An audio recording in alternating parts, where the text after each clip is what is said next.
Selamat datang semua. Hari ini kita mau kasih kalian film action. Judulnya In Time. Di sini, pemain intinya ada Justin Timberlake meranin jadi Will Salas dan Amanda Seyfried yang meranin menjadi Sylvia Wise. Film ini menceritakan, gimana jadinya kalau waktu untuk hidup diperjualbelikan. Uang udah nggak kepake. Semua transaksi dibayar pakai waktu. Gimana, penasaran? Sebelum lanjut ke alur cerita lengkapnya, boleh dong klik tombol subscribe-nya dulu.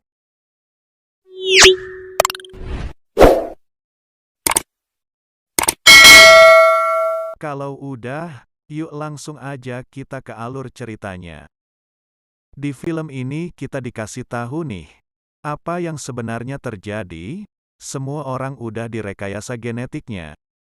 Biar penuaan berhenti di usia 25 tahun, orang-orang yang kaya waktu akan pakai uang mereka jadi bisa aja hidup selamanya.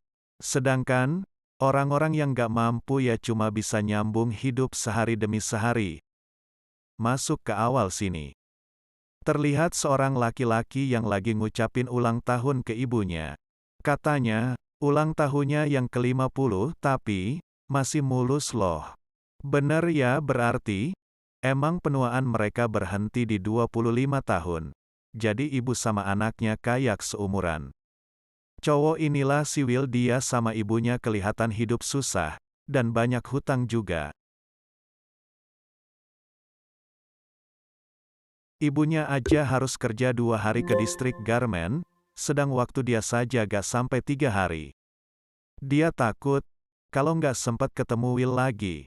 Namanya ibu ya, udah gitu masih aja ngasih 30 menit lagi buat anaknya. Di jalan pas mau berangkat kerja, menolong anak kecil yang katanya butuh waktu buat bayar tagihan. Dikasih 5 menit buat anak itu. Jadi, sebelum 25 tahun waktu di tangannya itu belum aktif. Belum bisa dipakai buat alat transaksi. Di tempat kerja kepakai lagi 4 menit beli kopi. Dan ternyata harganya juga naik. Malam itu dia ke bar. Bertemu temannya dan ngasih tahu. Ada orang yang umurnya lama. Di situ Will ngeliat ada orang lain yang memperhatikan orang kaya itu.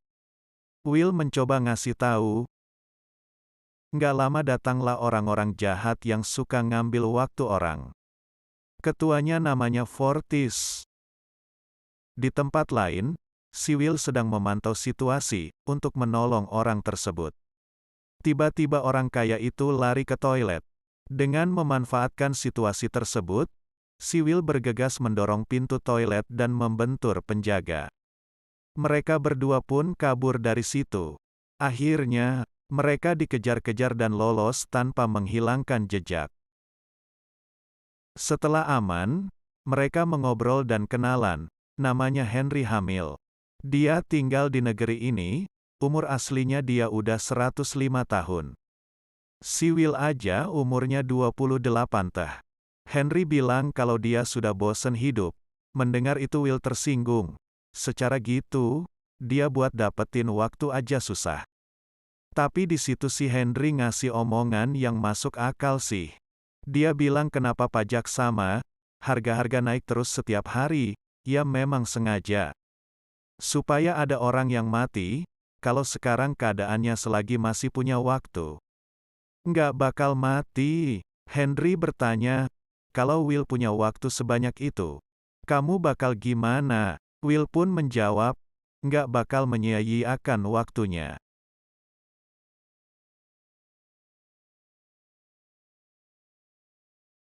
Besok paginya Henry bangun duluan. Terus dia ngasih semua waktu dia buat Will. Disisain cuma 5 menit buat dia sendiri, bangun-bangun ngeliat waktunya kurang lebih sudah 1 abad. Will melihat Henry dari kejauhan sedang duduk di atas jembatan. Ternyata nunggu waktunya habis, Henry pun langsung terjatuh ke bawah dan mati. Will telat, Henry udah tewas pas dia sampai. Ternyata Will kerekam CCTV yang berada di tempat kejadian. Bakal bahaya kayaknya. Abis itu, Will pergi ke rumah sahabatnya si Borel, dan ngasih waktu 10 tahun, sebelum dia pergi. Will mau membawa ibunya ke Greenwich, impian dia selama ini. Lanjut ke ibunya Will, ketika mau pulang naik bis, ternyata tarifnya naik jadi 2 jam. Tadinya cuma 1 jam, dan ibunya cuma punya waktu 1,5 jam. Ya udah, mau gimana lagi? Akhirnya ibunya pun lari. Sekarang tinggal 21 menit lagi waktunya. Will yang nunggu ibunya panik. Karena tidak melihat ibunya di bis yang terakhir. Akhirnya dia mutusin buat lari nyamperin ibunya. Namun Tuhan berkehendak lain. Ketika sampai, ternyata waktunya tidak cukup. Ibunya pun meninggal di pelukan Will. Sedih ya guys. Besoknya timekeeper menemukan jenazahnya Henry. Mereka mengira Henry korban pembunuhan. Lanjut scan, kali ini Will pergi ke Greenwich naik semacam taksi. Dia melewati perbatasan waktu. Setiap melewatinya menghabiskan bertahun-bertahun waktunya baru bisa sampai ke Greenwich. New Greenwich ini kelihatan kota-kota mewah. Ketika sampai di hotel, ada salah satu cewek yang memperhatikan si Will. Oke lanjut, Will nyewa kamar di situ, dan memilih harga yang tertinggi. Yang standar aja biayanya 2 bulan, dia pilih yang luxury. Berapa tuh biayanya? Malam itu, dia ke kasino hotel, dia ikutan main kartu. Dia bermain sama orang terkaya di situ. Sebut saja si Phillips. Taruhan awalnya aja udah 50 teh guys. Gak lama si cewek yang di luar ngeliatin Will datang dan duduk di sebelah Philip. Permainan pun makin sengit. Abis itu dia mencoba naikin taruhan jadi 2 abad. Padahal, sisa waktu Will tinggal 30 detik, Philip sudah sombong serasa bakal menang. Tapi ternyata, Will yang menang. Waktu Will bertambah jadi 1000 tahun, Philip ngenalin cewek yang ternyata anaknya. Sylvia. Tidak lama Sylvia mengundangnya ke acara ulang tahunnya besok. Di tempat lain timekeeper merencanakan penangkapan dan mengejar Will ke Greenwich. Will dan Sylvia makin akrab. Mereka berenang di laut belakang tempat pesta. Untung tidak sampai ketahuan Philip. Baru mau diajak main kartu lagi, timekeeper datang dan menanyai Will, dapat dari mana waktu sebanyak itu. Dan Will menjelaskan apa yang terjadi. Tetap saja gak dipercaya. Akhirnya, semua waktu diambil disisain 2 jam, Will protes. Kenapa timekeeper mengurusi pembunuhan? Si Leon yang bertugas sebagai timekeeper, malah nyinggung soal ayahnya Will yang protes dengan kasus yang sama. Akhirnya si Will berontak. Dia menyandra Sylvia biar bisa kabur, dan sampai akhirnya mereka berhasil lolos.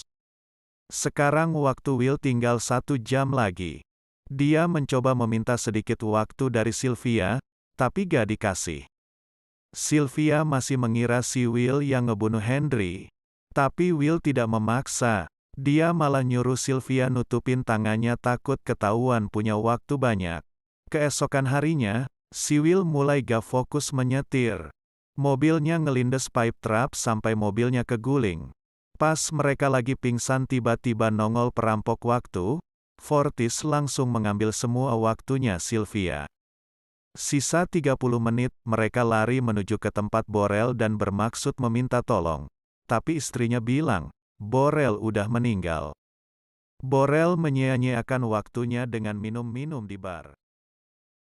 Lagi pusing harus gimana? Tiba-tiba si Will melihat berlian yang dipakai Sylvia asli, langsung deh bergegas buat digadain. Larilah mereka buru-buru. Pegadaiannya hampir tutup, Sylvia langsung memasukkan berliannya dari selah rolling door toko. Untung mereka mau menerima tapi, cuma dihargai 2 hari saja, yang bener aja ya. Abis itu Will menelepon ke rumah Sylvia minta tebusan. Dia minta 1000 tahun didistribusikan ke jalur waktu di daerah situ besok pagi. Malam itu, Sylvia dikasih tahu biar menang di pertarungan waktu. Pertarungan waktu ini juga jadi penyebab kematian ayah Will. Keesokan harinya mereka nungguin ayah Sylvia. Apakah bakal menebus anaknya apa enggak ya guys? Ternyata enggak, ayahnya tidak mendistribusikan waktu ke situ. Sylvia pun kecewa. Mereka pun berencana berpisah dan Will ngasih pistol Sylvia buat jaga-jaga. Ketika Sylvia menelpon ayahnya, dia gak sengaja nengok ke arah Will. Sylvia melihat si Leon mendekati Will. Sylvia refleks menembak si Leon. Terus Will mengambil waktu sama mobil si Leon. Mereka pun bergegas pergi. Sampai di suatu tempat mereka berhentiin orang. Mereka butuh waktu tambahan sama mobil juga, gak mungkin kan kemana-mana naik mobil polisi terus. Di sini Will nyuruh Sylvia untuk pulang. Tapi Sylvia gak mau. Sylvia bermaksud membantu untuk mendapatkan waktu yang dia butuhin. Benar saja mereka menabrak tempat peminjaman waktu punya ayah Sylvia. Dan mengambil satu koper penuh mesin waktu itu. Mereka juga membiarkan orang lain mengambil sisa koper waktu itu. Otomatis timekeeper kerepotan lagi. Will pun bergegas pergi ngasih waktu ke istri Borel sahabatnya. Dan di situ juga mereka membagikan waktu buat yang membutuhkan. Besoknya ketika Will mau mantap-mantap, dia sadar di luar ada timekeeper. Tapi mereka berhasil kabur lagi. Naik bis cuma dipalak. Dimintain bayar lebih, karena sopir bis tahu kalau mereka buronan. Di tempat lain ada seseorang yang mengadu tentang keberadaan si Will dan Sylvia kepada perampok waktu. Setelah bertemu, Fortis ngajak Will bertarung waktu. Melihat waktu di tangan Will tinggal beberapa detik, Fortis sudah percaya diri akan menang. Pas 5 detik terakhir, Will ngebalikin posisi. Sekarang giliran waktu Fortis yang berkurang. Setelah waktu Fortis mau habis, Will nembak anak buahnya dulu biar aman, dan Fortis tewas kehabisan waktu. Will kelihatan putus asa, melihat bunga pinjamannya dinaikin 37%, membuat kehidupan orang-orang di wilayah sana makin susah. Sylvia bilang, ayahnya punya 1 juta tahun. Besoknya, Sylvia datang menemui ayahnya. Dia nyerah terus naruh pistolnya. Setelah itu dia berbicara kepada ayahnya. Sekarang pengawal ada beberapa tapi kelebihan satu, tiba-tiba Will yang dari tadi nyamar nodong pistol ke arah ayahnya. Dan mereka lanjut membuka brankas waktu ayahnya. Buat mengambil waktu 1 juta tahun itu, timekeeper makin kesel aja nih. Tidak lama Leon langsung mencari mereka. Will pun bermaksud menerobos kumpulan timekeeper yang sudah menembaki mereka. Sudah hampir lolos, tiba-tiba Leon menabrak mereka dari samping. Mobilnya pun terjungkal. Di situ Will langsung ngasih waktu ke si anak kecil yang tiba-tiba mendatangi Will buat dibagiin ke semua orang yang membutuhkan. Padahal waktu Will sendiri tinggal 1 jam. Tidak lama mereka kabur. Ternyata di depan mereka sudah ada Leon lagi. Tapi Leon baru sadar, kalau waktunya tinggal beberapa detik lagi, tewaslah Leon di situ. Sekarang waktu mereka berdua sama-sama dihitung mundur dari 60 detik, nah Will baru ingat. Kalau di tangki mobil mesin Preto ada mesin waktu, dan mereka langsung bergegas lari menuju mobil tersebut, Will sampai duluan dan langsung ngisi waktunya. Terus balik nyamperin Sylvia. Dia tidak mau kejadiannya terulang lagi yang menimpa ibunya. Kali ini dia berhasil. Di akhir scan semua orang bisa mendapatkan waktu yang mereka butuhin. Mereka semua pergi melintasi zona waktu menuju Granite. Sementara itu, mereka berdua tetap menjadi buronan. Dan mereka juga tetap ngejarah waktu ke bank-bank buat dibagiin kepada yang membutuhkan. Selesai.